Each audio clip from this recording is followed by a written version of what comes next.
Let's talk about Domino's Pizza. Okay, so I am a student of history. I love business turnaround stories. I'm sure we're all familiar with Domino's, founded in 1960. They had an IPO in 2004. But in 2008, they hit a record low. It was around like almost $3 a share. But in 2020, the stock price was $367 a share. So from 2008 to 2020, there was a 130,000% gain. Okay, they grew by over 100 times. And in looking back in the story, I think there's a lot of really great business lessons that you can take away from. So when Domino's was started back in 1960, they focused primarily on fast delivery, right? Fast delivery, great service, and this like focus on speed and service. I think they had a tagline back in the day that essentially said that 30 minutes or it's free. Like if the pizza wasn't delivered in 30 minutes, it was free. And Domino's scaled to this multi-billion-dollar business. But by 2008, growth had stalled. They were really struggling. They were carrying a lot of debt, and they just weren't growing. I mean, the new customers weren't coming in the doors, things like that.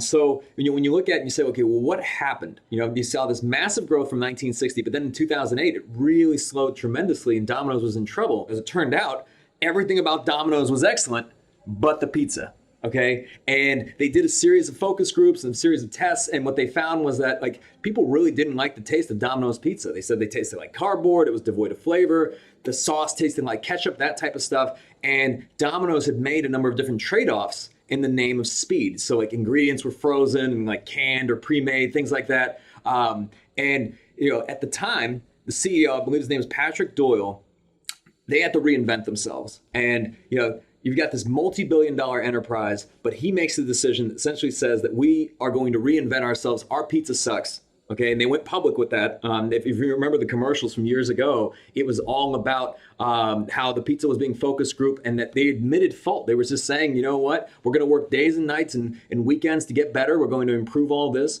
And you have to understand how bold this was, because reinventing their pizza meant that they had to reinvent their supply chain, their logistics, their marketing, any partnerships, franchisees, everything like that. Everything had to get essentially reinvented, and there had to be a tremendous amount of innovation. Domino's at the time, they tested about 7,500 different combinations of pizza, from the crust to the sauce to the cheese.